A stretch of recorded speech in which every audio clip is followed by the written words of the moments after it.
Hello folks now, and welcome to the Pyrate Round. I be Captain Scaltopus here, and this be the Scarlet Raven.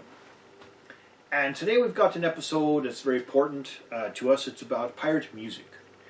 And you know, one of the things that sort of draws a lot of piratical people together in our community is music, and our love of pirate music.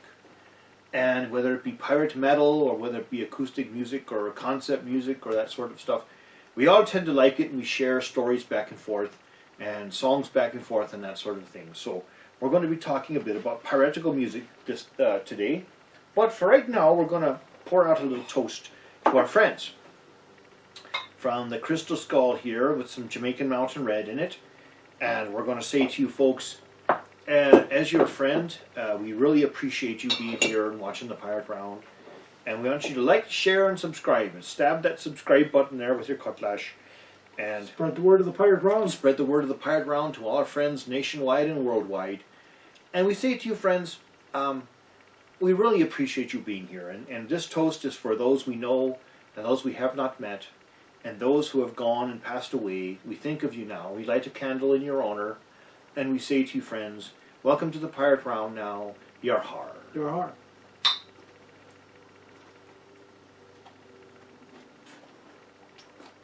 Well now, Scarlet Raven, we do like our pirate music, don't we? We do love pirate music. True. We love music in general, but pirate music is... It's got a place in the heart for it. It is, and you know, music itself is in people. It's what makes us such individual humans, is all the sorts of music we like. Whether it be classical, or blues, or jazz, or heavy metal, or rock and roll, or country even, hip-hop, any sorts of types of music that we like, that humans like. We are all drawn together because we do like music, and we appreciate it. And so piratical music, and then we come across, we do come across piratical music sometimes, and this now, we're going to talk about a specific album by a favorite band of ours. And then, you know, there's times that we come across bands that have 7 songs on 46 CDs. Yes, 14 songs on 46 CDs. A little reference there in case you watch TV. So, this is a album by a band called Ye Banished Privateers. And this be their latest album called Hostis Humani Generis. Enemies of all mankind. Enemies of all mankind. And now we've done an episode about Hostis Humani Generis before. It was a book. It was a book. And what it essentially means is that pirates were declared enemies of all mankind. Meaning that any law-abiding nation could attack them on sight and give summary justice to them right there. So in Hostis Humani Generis, Ye Banished Privateers brings us sort of a complex sort of concept album that tells a story about the golden age of piracy, but the very end of it too as it fades away. And we're going to give you the picture right here. This will be the album cover. I've got the lyric sheet here. We'll throw it behind us if we can. And I'll raise it up here a bit so everyone can see it. Right there. And inside, of course, it's got some very unique artworks, all original. We've got the ships sailing. Ships sailing. We've got more ships in here. Very nice sort of monochrome watercolors of different pictures. It talks about each song in the album, but it has different pictures for it. It's quite interesting and a very good way to illustrate. Right. And very creative. And of course, Ye Banished Privateers, if you know them, is almost sort of like a musical theater group, where they do a stage show that is also music, but they're acting out different roles and parts on stage as they perform. So they don't just stand there and crank away on their guitars, you know, which is fine, but they also have actions and a script that they do, songs and vocals and things that they act out to make it more entertaining and to try to tell a story. Now, the painting on the back of this is an actual old painting that they modified.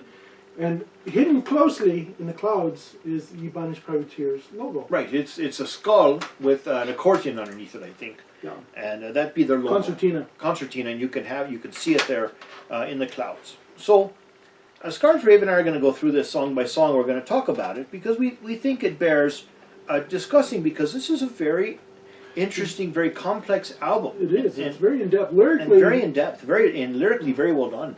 Right. Yes. They've done their research on their They history. certainly have. Yeah, certainly have. And so this first song, which is called No Pray, No Pay.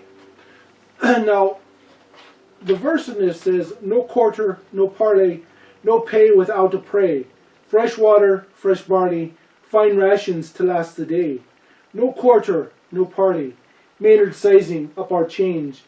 Good sailors, dried gnarly, in their days in a rusty cage. Now, Maynard being in reference to Lieutenant Maynard, who crew took out Blackbeard, Edward Thatch. Right, he killed Edward Thatch there in Ocracoke, and then took many of his crew hostage, so that, or not hostage, but took many of his crew prisoners so they could be hanged later. Right, and of course Blackbeard lost his head. Yeah, that's true. And the song itself is about leaving port and going out pirating, and whether or not you're going to come back successful, or whether you're going to come back in chains and ended up being hanged, or you end up in a rusty cage. Now, of course, that rusty cage would be called like a gibbet, and William Kidd, of course, was hanged for nearly a year as a lesson to all those who should never engage in piracy, and he was hanged at the docks in Wapping there in London, and he was shown as an example. And so I really like this song because it talks about leaving. It's sort of a jaunty jig, but it talks about leaving port and heading out and going on the account, as they say, to what is that rat doing? She's getting my pocket. It's a pocket rat. And going out and earning some money. And of course, no prey, no pay. Of course, it could be for piracy, but also could be for privateering. That being legal piracy, where people essentially took a contract to go out and attack enemy shipping. So the first stanza on this, which is very nice, it says, "Dead lights fastened, pouches empty. Brace yourselves, we're heading out. Show a leg to the cock-stained sentry. Wet the sails, the boom's about. Set the course for Mayaguana. A plate fleet's moving across the strait. Scudo's coined in old Milano. Pedro's cog just took the bait." And so it talks about the coins, of course, and then attacking a plate fleet, which, if you know anything about piracy in general, there's always this idea that you would try to peel off a ship out of the plate fleet and try to attack it. You couldn't take on a whole convoy, but you could take on one or two if they got separated. Right.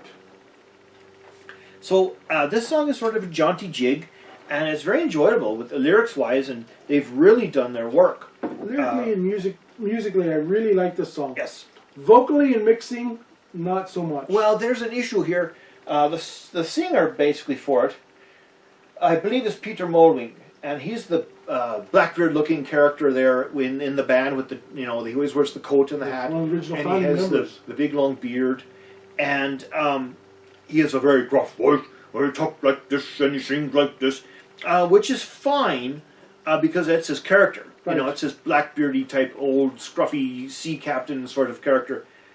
But because the lyrics are so complex, it's very difficult to understand what he's saying. Without having a lyric sheet. Without having a lyric sheet, I would miss most of what this song is about. And that's a shame because the lyrics are quite complex and it tells a very good story. Those of us who like good stories, well, you want to be able to read them and understand them. And so that's one of the things that I find just a little bit off-putting about the song, but yet I find it to be quite entertaining, in a way, because you've got a gruff old sea captain singing his lyrics and stuff with a good chorus and everything else, and well done research lyrics, and it fits quite well. Yeah. So then we have the next song, which is called "Hush Now, My Child." And that is a bit of a lament, and it talks about Charleston, or Charlestown as they call it, the succeeding problems that Charleston faced with attacks by Spanish and by French, and the poor people who lived there, and pirates even, and the poor people who lived there and the suffering they had to put up with. It's sort of an anti-war song, an anti-war lament. As one of the verse says, "Hush now, my child, put your sorrows aside. For the greater good we must sacrifice. For our free colony, for the trade overseas, for Bourbon, for Spain, or for England." Now, Bourbon is an interesting name. Instead of saying France, you're going by the House of Bourbon. The House of Bourbon, which would be the French kings. Right. In England they had Stuart there first, and then it became Hanover, which George, and then the Windsors. Later Windsors. In France, of course, it was the Bourbons. In Spain, I'm not sure who it was. Oh, there was the Habsburgs for a while. Oh, yeah, there were the Habsburgs there in Spain for a while, yes. and I'm sure other people's too. So it really is sort of an anti-war lament as he talks about the suffering in people.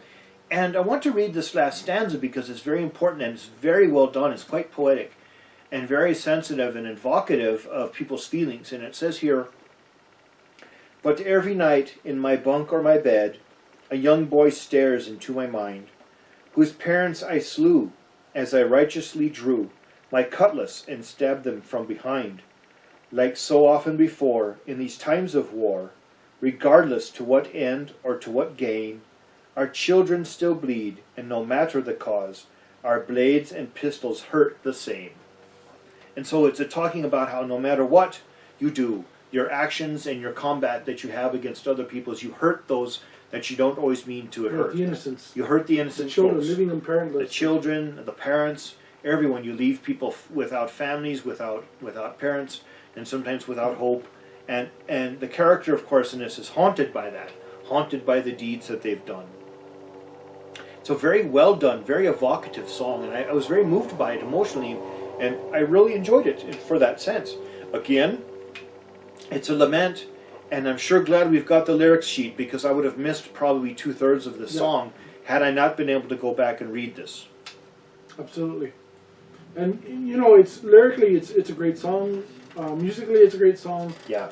Once again, the production of the vocals just don't stand out, and they're kind of hurried and slurred in a way, and a part of it is because, you know, the Ye Banished Privateers are from Sweden, and their command of the English language may not be that good. However, the translating of their thoughts in from Swedish to English is done quite well, lyrically. Brilliantly, actually. Very brilliantly, and I'm very pleased at that.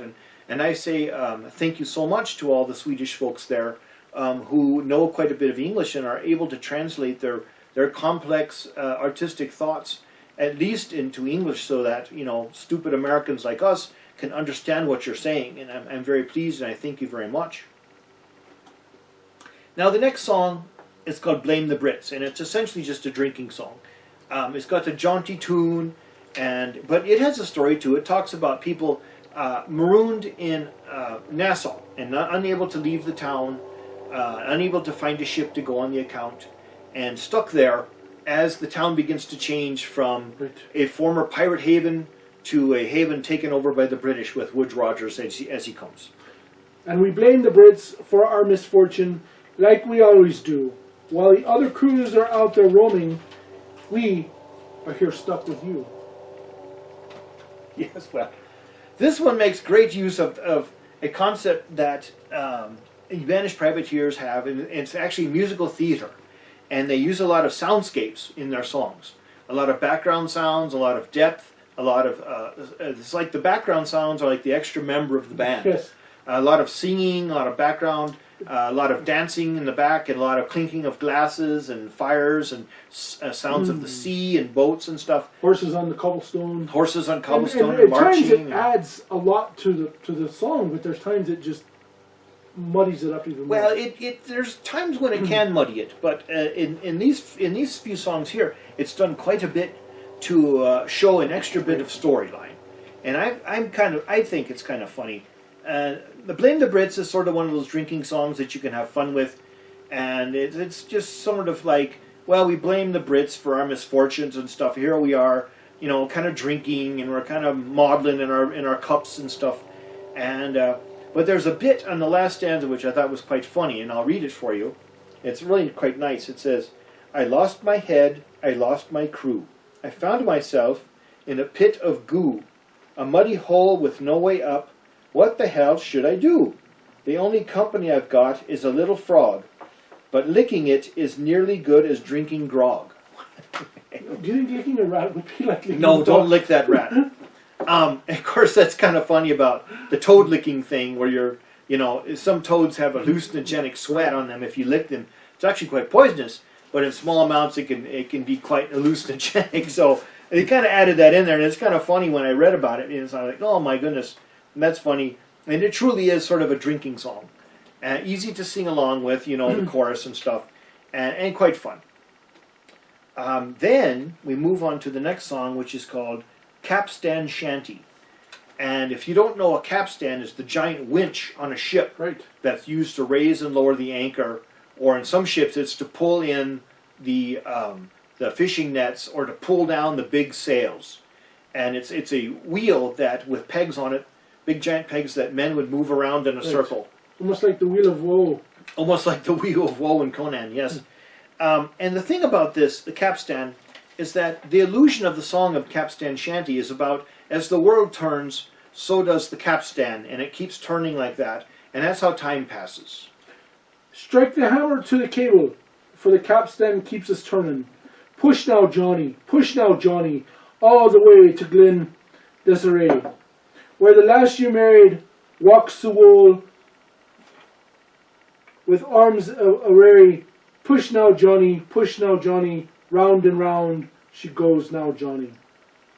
Right, and what I found was really it's kind of like the spinning wheel too, because there's a reference there. Well, it walks the wool. Yeah, it could be like the spinning wheel also, you know, with weary arms. What I like about this song is the Jacobite and Scottish references in it. And you don't often hear that in pirates. Well, you do in some pirate songs, but this one it's very specific. And you talk about the Jacobites, about how this poor sailor, Johnny they're talking about, had to leave his home because of his Jacobite sympathies, meaning he supported the Stuart families against the Hanovers. Right. And lost his citizenship then, had to flee the country, and then the only way he can return is probably in death. He can only return to the ship, to his country, Scotland, in death. And there's a little bit here on the very end that I thought was very moving, and I'd like to read it here. And it says, "Now Johnny sighs and moans, from the rigging he was thrown," meaning, of course, that he died, "while bound his sweet Colleen," his girlfriend Colleen, "for the fields to reap and glean. Johnny took his final rest, 3 days just from Durness, in cerement enclosed, and a stitch right through his nose." So that alludes to the practice of sewing sailors up when they died, sew them up in canvas, putting shot at the foot of the canvas around the canvas shroud around their body. So they would sink. And so they would sink. And then, of course, the last stitch, of course, as they're sewing, goes through the nose. Right. If you ever see the movie Master and Commander, right, one of the men, they put it through the nose, and one of the reasons they did that was in case the person was supposedly alive. Right. It would wake them up. Right. If they were just stunned and they were in a deep sleep, well, the sharp pain of being sewn through your nose would supposedly wake you up, and so you wouldn't be buried.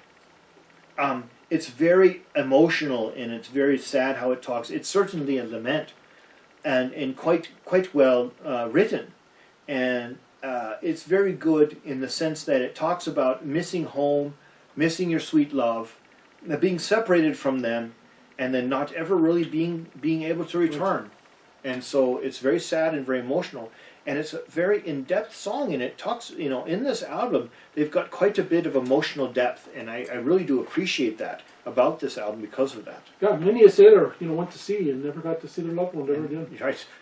Many of them were buried overboard, into the side, and as they say, that these men known only to Neptune, only Neptune knows their name. So, quite a good song, very good to listen to. So the next song we want to talk about then is called Elephant's Dance. And Elephant's Dance is sort of a up-tempo sort of song where it talks about pirates being caught between two big superpowers and being sort of crushed between the superpowers England and France or Spain, and how the poor pirates are just trying to survive, and it's not that easy. Bleed for Queen Anne, starve for King George, were trampled and torn into this elephant's dance. We're taking the rope for the sake of the code, so the free folk of Nassau might still stand a chance. Now, Anne and George, Anne was the last Stuart, and George was the first of the Hanover. Right. Again, this is sung by Peter Molwing, part of ways, and it's sort of a little difficult to understand what he's saying sometimes, but it is quite a well-done song. It's sort of lots of musical theater sound effects in it, and you get a lot of soundscapes that kind of happen, and it's got like this really upbeat tempo, and it's sort of like a dancing jig, you know, this elephant's dance, and some of the lyrics are kind of like, bleed for Queen Anne, starve for King George, we're trampled and torn in this elephant's dance, we're tugging the rope for the sake of the code, for the free folk of Nassau might still stand a chance. So it's kind of sung like that, in a way, and it actually does a pretty good job of talking about the people of Nassau and how they're sort of caught between superpowers, France, Spain, and England. And one of the lyrics I thought was really interesting, because they repeat this over and over again, and it's about sort of taking the pardon, which if you know any history about Nassau, or if you ever watched Black Sails, it's about as many people took the pardon offered by King George so they would stop being pirates. And others took the pardon and went out as pirate hunters, hunting their former brothers and sisters out on the waves as pirate hunters to bring them back to be hanged. And then, of course, other people spurned the pardon altogether and just stayed on the account. We, of course, like Charles Vane, you know, who basically told Woodes Rogers, you know, to hell with you, I'm leaving. Right.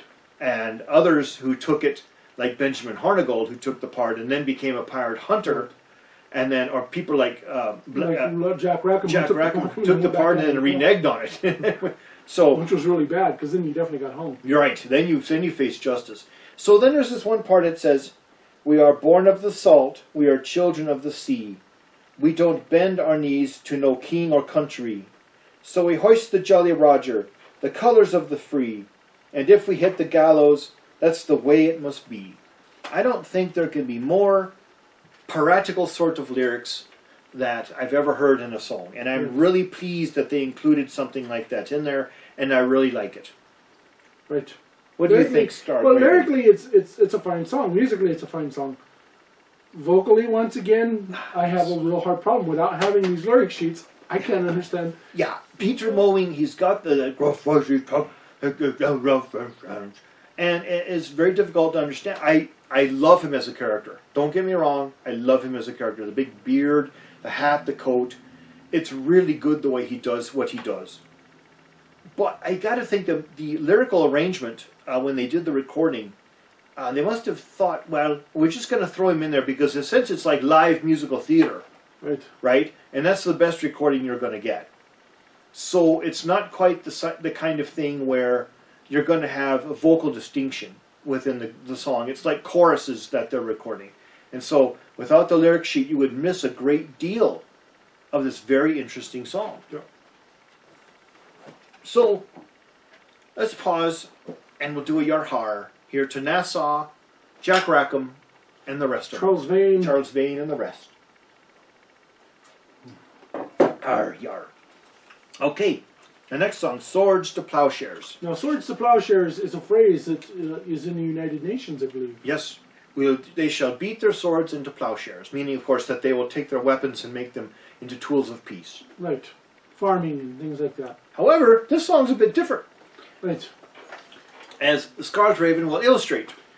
Swords to plowshares and back to swords again. I'll mend them sails for Longben or Hanover. The walls of Troy lie shattered. They'll build them up, and then they have to tear them down, my friend, again, all over.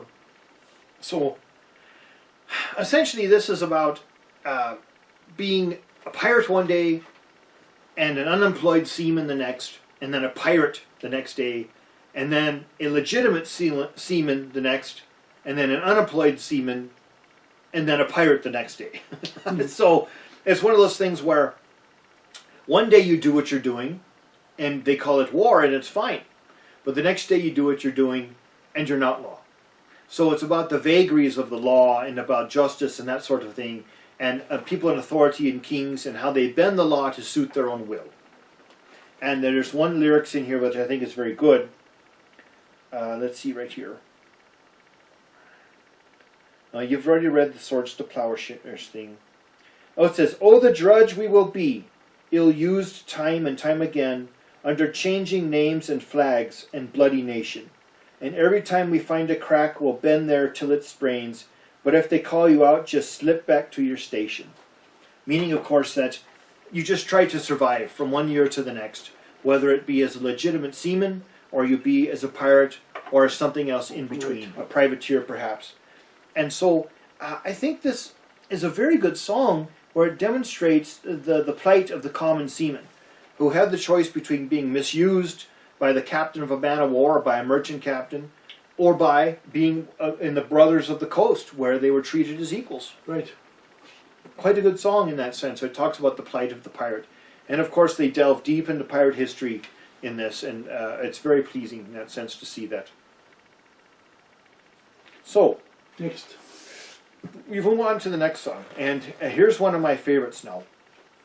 This one is called Flintlock, and it's about the damage that you can do to people when you engage in warfare. About a man who settled all his scores with a pistol. Instead of walking away, or instead of finding another path, he chose to settle all his problems and all his scores in life with a gun. Right. And the misery it brought him over time. And he laments, and he looks back and he thinks, you know, I should have done things differently. Perhaps if I had talked my way out of a problem instead of shot my way out of a problem, there'd be a lot less issues and a lot less pain and suffering in this This would world. actually hold to modern times. You can hold it to modern times. I am confidence, choice, and consequence. All the blisters on my soul, from dreams hallowed whole, they all things free, they are guiding me. They're reaching for the gun, oh, and someone has to go. That's right. So when you do reach for the gun, of course, well, there's someone always going to get shot. And, you know, what they say is that, of course, when you kill some, you take away everything that they've had, that they're going to have, and everything that they're going to be by ending their life. And it's a very interesting way to put this, that perhaps someone wouldn't always have to turn to violence to solve all their problems. And I find that there's a very interesting lyric in here, towards the tail end. And he's lamenting, of course, what he's done with his guns throughout his time, and he says, "Could those bullies have been forgiven? Could we just learn to walk away? Could we turn away from the path of vengeance before it leads astray? Can we change, will we change, to be loved and love again? Will this history of violence let us grow to become better men?" And it's a very poetic way to express sorrow when you talk about all the violent deeds that you have done. And I know many people may listen to this and think, oh, they're injecting a bunch of politics in it. But you know, the thing about anti-war songs is anti-war songs have been anti-war since there have been war. Yes. And as we know, you know, every sword cuts both ways. Now, you can get rid of your enemies with them, but you can also cause untold mayhem and sorrow every time you do it. And so it's a lament, and it talks about that way, and it's very well done. And I thought they had done quite a good job in presenting this sort of poetry. So, you know, having served in the military, there's kind of a philosophy that if you kill your enemy, it takes two men to bury him. And now you've made an enemy or a martyr, because everyone else that loved that person is now going to be angry and vengeful. But if you wound that person severely, where they can't fight anymore, it's going to take 7 people to fix him up or more. And he's going to now go back and say, we don't need to be doing this. So kind of, you know, a part on that, you know, with war. That's true. That's an interesting philosophy. It's true. Yeah. Now this next song is called Parting Song. And it's very sad. It's a sad song. It's very sad. It's a very lamenting. It's a lament, and it talks about lost loves and leaving a love behind, and that sort of thing. And they've really excelled in the lyrics in this song, Right. and they've done a good job in talking about the sorrow of having to leave a loved one and having to leave a life behind you as you go. This is actually one of my favorite songs, and it's part of it because I can understand almost everything that's being said. But you know, it's just something that tugs at my heart. Yeah. And in this song, they mention for the first time Hostis Humani Generis. Whereas if you go off, and engage in the account, where you'll be declared an enemy of all mankind. And how can you be an enemy of all mankind when you still have someone who loves you back at home? And I will leave you. I will leave you. I will leave you when the sunbeam hits the stream. I will leave you I will leave you. I will leave you, because this ain't no time to dream. Mm-hmm. It's very deep, and it talks about various things in here. One of the things I thought was very interesting is it talks about here the St. Brendan medal, and Scar's Raven and I had talked about this. They call it St. Brennan, but I've always known it as St. Brendan, and that the patron saint of navigators and travelers. Right. And it's tradition in folk that when someone is leaving for a long journey overseas, that you give them a St. Brendan's medal, so that good St. Brendan will watch over them as they travel around the world. And I don't know if that's a mistake on their end or if it's the name of the person in Sweden, but it's everything that I found when I looked for it. It's St. Brendan. St. Brendan, yes. I confused me for a moment because I thought St. Brendan. Now who's that? I know about St. Brendan, but I didn't know about St. Brendan. So maybe it's just a thing in the Swedish that we don't know about. But I'll read you this, and it's very good. One day I will take off my St. Brendan, untie him, and I sink him in the sea. But now I must travel. A homestead is not for you or me. Indeed, I have done all the things they have told you. Now a prison hulk lies anchored in the bay. I shall be dragged in chains back to old England, where 3 times I'll meet the tide at Wapping Quay. Now, these folks have done their work here when they talk about how pirates were executed.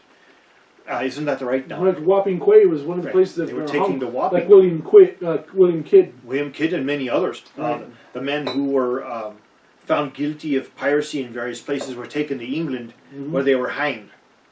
And justice was served to them there. Right. And it's a parting song is about lost loves and leaving someone, but yet the only way you'll be ended up coming back, they will be dead, or they'll come back to be hanged. And it's quite sad in that sense. It's a very emotional song and a very well-sung lament, again sung by some of the female members of the band. I'm not quite sure of their names, but it's very sweetly sung and very emotional. It's one of my favorite ones on here, as is the Scarlet Ravens. Which takes us to Rowing with One Hand. Now, I don't want to segue too much into this. This would probably be my absolutely least favorite song. Right. Now, Rowing with One Hand is essentially a song about masturbation.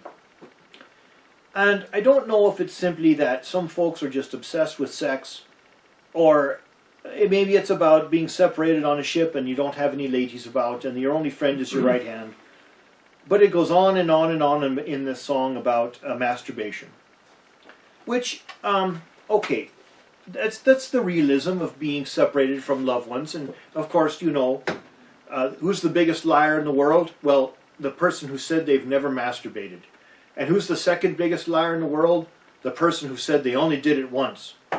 So it's one of those things where they just have to demonstrate that in the song, but I don't know if it really belongs in this album at all. It's a naughty ditty. A naughty ditty, and yes. It's not even, to me, it's not a... They have a video for this one. Yo ho, hey, all hands in a row. Man the pumps down below. Yo, hey ho, now we row. Now, if you were not listening to the lyric or didn't read the lyrics, you'd think, yeah, it's about rowing. Literally rowing, you know. But it's not about rowing. Now, one of the saving graces of this... Well, I'll read a little bit more so you get an idea what they're talking about. Let's see here. Let's see right here. Captain's gonna find it. Well, I've got to find it here. It's right here. Oh. Rowing with one hand, hey-ho, round and round I go. Lassies mourn and seamen flow, rowing with one hand, hey-ho. Scott Raven and I had been quite a bit of fun making up our own lyrics for this song. And part of it is because Peter Mulwing, of course, sings it, and he sings it like this. He goes, rowing with one hand, hey-ho, round and round I go. Lassies mourn and seamen flow, rowing with one hand, hey-ho.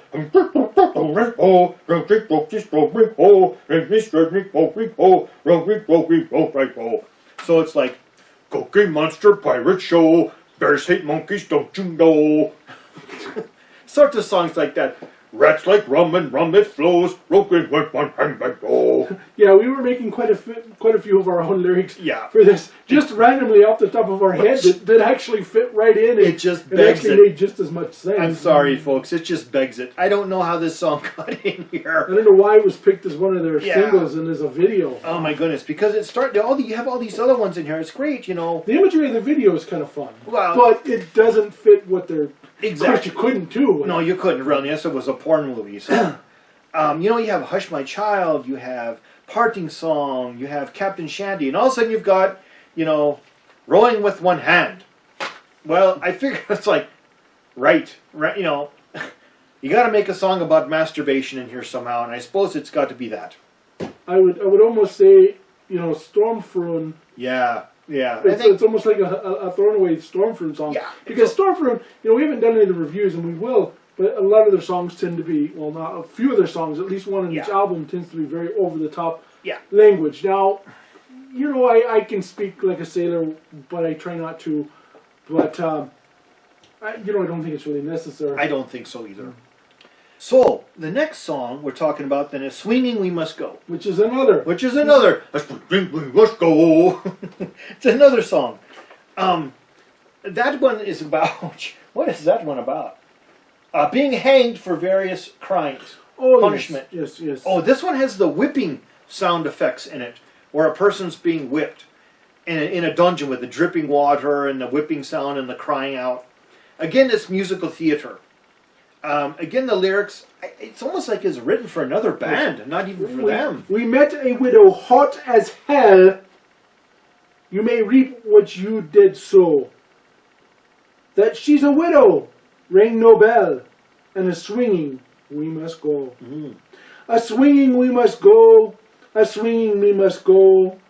She fiercely took us one by one, and a swinging we must go. Yes. So again, I don't know how that song got in this album. It seems like a Stormfront song. Filler. Yeah, filler perhaps. Ye Banished Privateers, I love you folks. You're really so good. I really do. And I come from an artistic background, and I can really appreciate. I come from a musical background. I used to be a musician. And I tell you right now, we can really appreciate how hard you try. I don't know where these songs came from. And it wasn't even a cover music that I did. I was all original. Exactly. So now that brings us to a couple of really good songs to sort of close the album out. So now then we move on to another song that's very, very good. And it's a bit of a historical theater here, and it talks about, it's called "They Are Marching Down on High Street," and it's about bringing a person down in London, down to the docks at Wapping to be hanged and punished for piratical crimes. But the way this one is done, it's not like a "Swinging We Must Go" or anything like that. This song is actually about a person's experience being from London and the area, and then being taken there in a cart to be hanged. And they talk about the punishment here with the silver oar, and they talk about being taken in a cart down to the docks. The imagery is so... Yeah, the way they describe the imagery is very amazing, I thought. I thought they did a very good job on this, and they must have read a few books about this, because this is all in lore, pirate lore for sure. Hear the royal drums beat and the marching of their feet. A procession is coming down on High Street, and bound to depart, they are shackled to their cart, the poor lad who's heading for the docks. Exactly, heading for the docks in Wapping to be hanged. Now, here's the idea. Hostis Humani Generis, being the enemy of all mankind. They were hanged or buried or left to rot between the high and the low tide. They were done this because, first of all, those people buried on land and in graveyards and consecrated ground were considered to be good Christians. All right? And you were buried in a graveyard and consecrated ground. You were prayed over by a priest. Those who were buried at sea... Well, the English Jesus, because the Spanish and the French would actually, everybody, even sailors, were buried on land. True. But the English had a different way of doing it. Right. And their being a seafaring nation had their own traditions. And so those buried on land were buried in consecrated ground by a priest where they were read over. Those being buried at sea, which we talked about before, in a shroud with shot at the feet, and they were sewn through the nose, and they were dumped over, and so they were so that only Neptune knows them, and Neptune knows their name as they find them there in the ocean. But they were prayed over also. Pirates, of course, were buried between the high and the low tide in a land that was neither. If they were buried at all. If they were buried at all, in an area that was considered to be neither land nor sea. So in that area, then they were denied any sort of a respectful burial at all, and they were considered to be, true enemies of humankind and denied a respectful burial. If you remember one of our previous episodes, the one about Stede Bonnet, when Stede was hung, when he was standing on the cart and he handed him the posies, he could see where his former crew had been buried, right, and the water had washed over, right, and that's where he was going to be, right. And so this is very good here, and it says, "Oh, close your eyes, walk away now, my love. Don't be here when the tide leaves in the morning. And I'll see you at the heavenly gates, where my face will be as handsome as it was today." And so what that means, essentially, is that don't stay, don't watch me be buried in the tidal line. It's a terrible thing to happen to someone, to be buried disrespectfully and denied the doors of heaven, as they say. And in those days, of course, it was considered everything that you would be going to heaven to see your Maker, and that you would see all your loved ones there in heaven. And it represents, a very powerful Christian belief. And I think that's the one thing of amongst many on this album that the Ye Banished Privateers got correct with their lyrics, is that they evoke a time period and a sort of an emotion of that time, sort of a zeitgeist of that time, and they talk about, the things that people lived and loved for, the despair of being from a lower class, the idea of being separated from family, this despair of not actually being buried in consecrated ground. There's another bit here that I thought was very interesting. "For this morbid dalliance, in hope to catch a glance, my audience has come to see my dance." Of course, his dance with the rope. Right, the hangman's jig. "Like the withered Captain Kidd, who I'll now be hanging with, as the cart towards the dock has well advanced." And so, of course, we know anything about Captain Kidd. Well, he hung in a gibbet for almost a full year until his body completely rotted out of the gibbet. Right.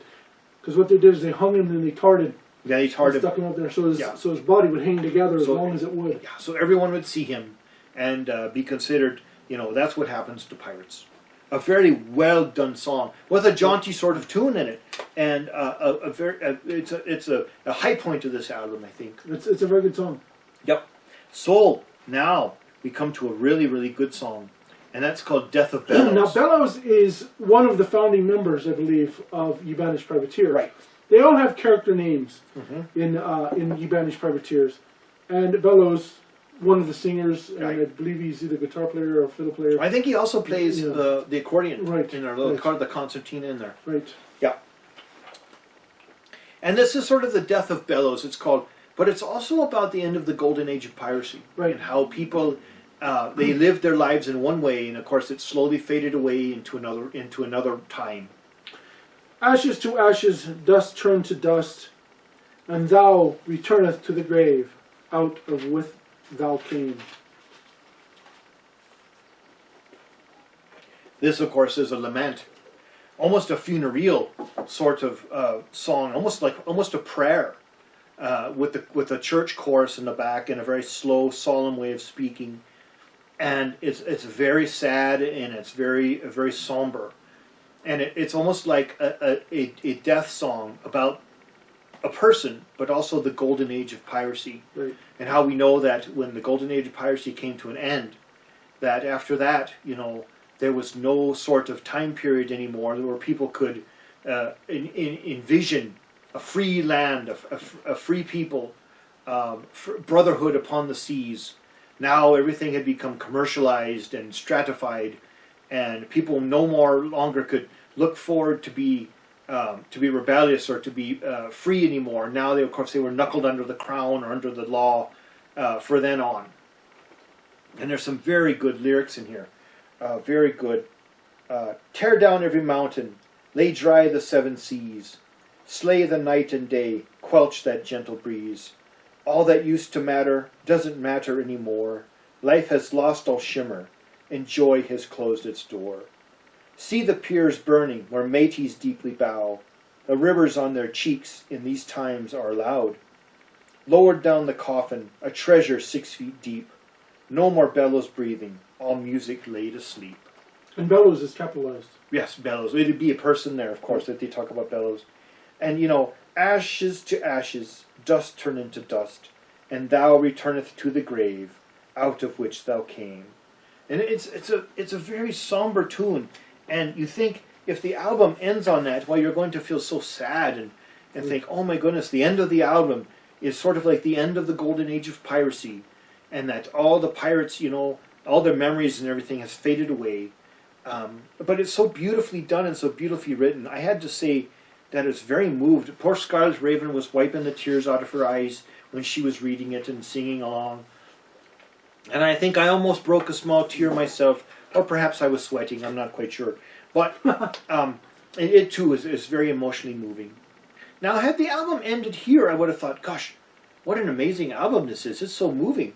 But there's one more song, folks. With no lyrics. With no lyrics listed. But there's lyrics. Listed in the lyric sheet. But what's given us a clue is the back picture. And I don't know if you can see this, and I hope Scarlet Raven will be able to put it up. But it shows a giant whale right there, and then a ship above, and then the song of the whale going straight up to the ship. And of course, this song is called... Whale song. Well, it's called Where the Big Whales Sing. Oh, that's right. And it's called... For goodness sakes, is it called that? Yes. Yeah, it's got it right here. Yes, Why the Big Whale Sing. Why the Big Whale Sing. That's what it says right here. Captain's looking over his notes. We took a lot of extensive notes on this as we listened to it.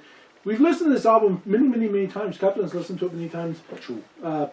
When I haven't had a chance to. So we sat down while we were eating some breakfast this morning and listened to it and made notes. And hopefully you'll be able to edit this out. So that song, folks, at the very end is called Why the Big Whales Sing. And it's got a really ethereal quality to it, as they've changed the quality of the lady's lyrics who sings it. I believe it's their actual singer that they have, where she's sung other songs. But she's modulated her voice, and it's got a very sort of watery, sort of ethereal song to it, a kind of sound. And it talks about the constancy of the earth, and the sky, and the stars, and the waves, and the whales themselves, and their long songs that they sing. Right. I think there's one line in there about the sparkling diamonds in the sky. Right. And they talk about that as compared to the shortness of life that man has upon this land and upon this earth. But the earth will abide. And that's why the big whale sings, because they know about time, and they know about the extent of time and how long it is for them, but how short it is and brief it is for us as humans. Which I've got to say, with all the things that are happening in this world right now, and so many things that are happening where nature has been resurging and growing back into the spaces that humans have left. And whales have come back to areas that they weren't seen. They weren't seen before. Because the sound from ships and the sonar and everything else, it will drive them away. Yes, now they've come back into their native, their native areas, and people have been seeing them for the first times, and they've been seeing more and more whales. Those who have lived deep now are coming to the surface finally, because they're not being driven away by ship sonar. And this is sort of a lament, but it's also a lullaby. It's kind of like how you would sing someone to sleep. And in the album, it's like they're singing us to sleep. They're consoling us that we only have a little bit of time in this world, but yet we make the most of the time we have. But after we're gone, the earth, it still will abide. It will still be here. The whales will still sing. The stars will still shine on the ocean. The waves will still lap. There'll still be 2 moons in the sky. The big moon in the sky and the reflection in the ocean. And I remember one thing my father once told me about traveling on a ship in the Pacific Ocean. He said, you will never see anything more beautiful than the moonrise coming out over the Pacific. And the time that we saw that in Hawaii, when we saw the moon come up out of the ocean, I've got to say, there's almost nothing in this world so beautiful as to see that moon come up. And it's just absolutely gorgeous. And it's a very emotional song, and so well written and so well sang. It's such a great coda to the end of this album. And despite the couple of songs in the middle that I think could really be done away with. The vocal issues that hamper it. And the vocal issues, Ye Banished Privateers have done such a great job with their poetry and their emotive aspects of writing their lyrics. This is such a fantastic album. It's really not to be overlooked. If you like pirate songs, if you like songs about nautical history, if you just like acoustic songs, basically, it's way more acoustic than anything else. A really talented sort of musical theater act. They've done such a good job with it. Yeah. It's not my favorite album, but lyrically it's my favorite album. Yes, musically it's so very strong. I've got to say that I really do think this is my favorite album of theirs. And it's more so that I've listened to it a lot and really read the lyrics. Yeah, you've got to listen to it a lot more than I have. Yeah, and you understand the depth of the songs and where they're coming from. Overall, its tone is quite sad, but yet there's quite a few jaunty tunes in there that make it fun to listen to. And then, of course, at the very end, you listen to that song, Why the Big Whale Sing, and it's somehow, you know, that one song is more profound than the entire Nightwish album that we listened to. The new Nightwish album. We're not going there. We're not going there, folks. That's not about what we're... No. We'll edit that out. We're not. But somehow, this song, this album, the song Where the Big Whale Sing is encapsulating everything that we have in our existence as people and and of the earth. And somehow it's done it within a piratical theme, which is really wonderful and interesting. I heartily recommend this album to anyone who likes music such as this, folks. Now, I know a lot of the pirate people have rushed out, you know, and bought this as soon as it released or soon after. We were one of those. Before it released, we did a pre-order. Actually, we plundered a ship off the Amazon. True. I would like to give my personal thanks to Ye Banished Privateers. Thank you so much for crafting this album, for working so hard on it. And despite a few lyrical issues, I can still say that I appreciate its depth and its breadth and everything, all the effort and work that you put into it. And I say thank you so much from my heart for creating an album that is so very piratical, yet also so very emotionally moving. So, that being said, Scar's Raven and I will pour out a bit of a toast that we'll give here. Thank you so much.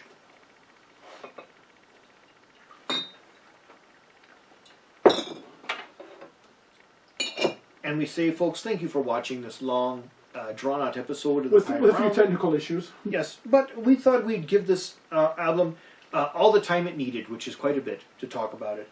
And we say thank you so much. Please like, share, and subscribe. Stab that subscribe button with your cutlash. And remember, folks, you be a pirate. You don't have to take shite from nobody. Always be strong. Always be yourself. Always be true to yourself. And if you can't be anything else, folks, be a pirate. Because, you know, you're truly part of a brotherhood and a sisterhood throughout this world. And we say to you now, thank you so much for watching this episode. Smooth sailing and yar har. Yar har.